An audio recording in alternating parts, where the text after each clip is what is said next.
ആദ്യമായിട്ടാണ് നിങ്ങൾ ബേഡ്സിനെ മേടിച്ച് വളർത്താൻ പോകുന്നതെങ്കിൽ എന്തായാലും ഇത് നിങ്ങൾക്ക് ഉപകാരപ്പെടുന്ന ഒരു വീഡിയോ ആയിരിക്കും. ഏറ്റവും ഈസി ആയിട്ട് വളർത്താൻ പറ്റിയ ഒരു ബേഡിനെ കുറിച്ചാണ് ഈ വീഡിയോക്കകത്ത് പറയുന്നത്. വീഡിയോ ആരും സ്കിപ്പ് ചെയ്യാതെ കാണാൻ ശ്രമിക്കുക. പറയാൻ പോകുന്ന ബേഡ് വേറൊന്നുമല്ല, ബഡ്ജീസ് ആണ്. അതായത് ലവ് ബേഡ്സ്. ഇതുപോലെ ഈസി ആയിട്ട് നോക്കാൻ പറ്റുന്ന ഒരു ബേഡ് വേറെ ഇല്ലെന്ന് തന്നെ പറയാൻ പറ്റും.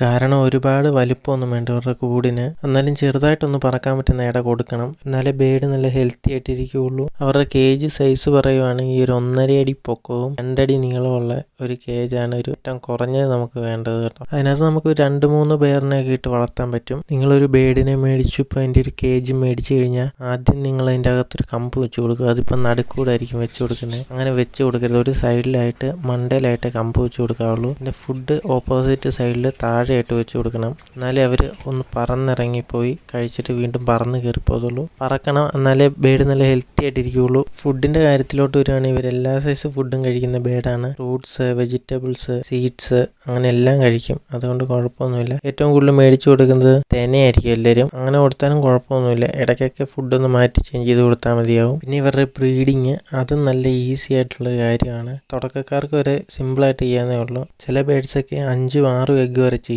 ചിലത് 7 എണ്ണമൊക്കെ ചെയ്യും. പക്ഷെ ഒരു 5 എണ്ണം 6 എണ്ണമൊക്കെ നമുക്ക് വിരിഞ്ഞ് കിട്ടത്തുള്ളൂ. ഇവരുടെ ബ്രീഡിങ് ഈസിയാണ്. ഒന്ന് എഗ്ഗ് ചെയ്ത കുഞ്ഞുങ്ങൾ നെക്സ്റ്റ് ഔട്ട് ആയി കഴിഞ്ഞാൽ അന്നേരം അടുത്ത എഗ്ഗ് കയറിയിടും. ഇത്രയും സ്പീഡിൽ നടക്കും. പിന്നുള്ള ഒരു കാര്യം, ഇവർ ഏത് ക്ലൈമറ്റിലും നമുക്ക് വളർത്താൻ പറ്റും. തണുപ്പുണ്ടെങ്കിലും ചൂടുണ്ടെങ്കിലും ഒരു പ്രശ്നമില്ല. നമുക്ക് കുറച്ച് ഇടയൊക്കെ ഉണ്ടെന്നുണ്ടെങ്കിൽ ചെറിയൊരു ബിസിനസ്സൊക്കെ ആയിട്ട് കൊണ്ടുപോകാൻ പറ്റുന്നൊരു കാര്യങ്ങളാണ്. നമ്മളിവിടെ ഈ ബേഡിനെ മേടിക്കാൻ ഒരു 450-500 രൂപ വരെ റേറ്റ് വരും. ഒരു 5 പേരൊക്കെ മേടിച്ച് കേജിനകത്തോട്ട് വിടുകയാണെന്നുണ്ടെങ്കിൽ ഒരു 2-3 മാസമൊക്കെ കഴിയുമ്പോഴത്തേനും അതിനകം മുഴുവൻ ഫില്ലായിട്ടുണ്ടാകും. അതുപോലെ പെട്ടെന്ന് ബ്രീഡിങ് നടക്കുന്ന ഒരു ബേഡാണിത്. പിന്നെ ഇവരുടെ ഒരുപാട് മ്യൂട്ടേഷൻസ് ഉണ്ട്. അതിനൊക്കെ വില കൂടുതലാണ്. ഇത് നോർമലായിട്ട് എല്ലാവരും കൊടുക്കുന്ന ബേഡ്. ഏറ്റവും കൂടുതൽ സെയിലായി പോകുന്ന ബേഡും ഇത് തന്നെയാണ്. ഒരുപാട് കെയറിംഗ് ഒന്നും വേണ്ടാത്തൊരു ബേഡും കൂടാണ് ഇവർ. അപ്പോൾ ഇത്രയുള്ള വീഡിയോ ഇഷ്ടപ്പെട്ടാൽ സബ്സ്ക്രൈബ് ചെയ്യുക, ലൈക്ക് ചെയ്യുക. നിങ്ങൾക്ക് എന്തെങ്കിലും ചോദിക്കാനുണ്ടെങ്കിൽ കമൻറ്റ് ചെയ്യുക. അപ്പോൾ അടുത്തൊരു വീഡിയോ ആയിട്ട് കാണാം. For watching.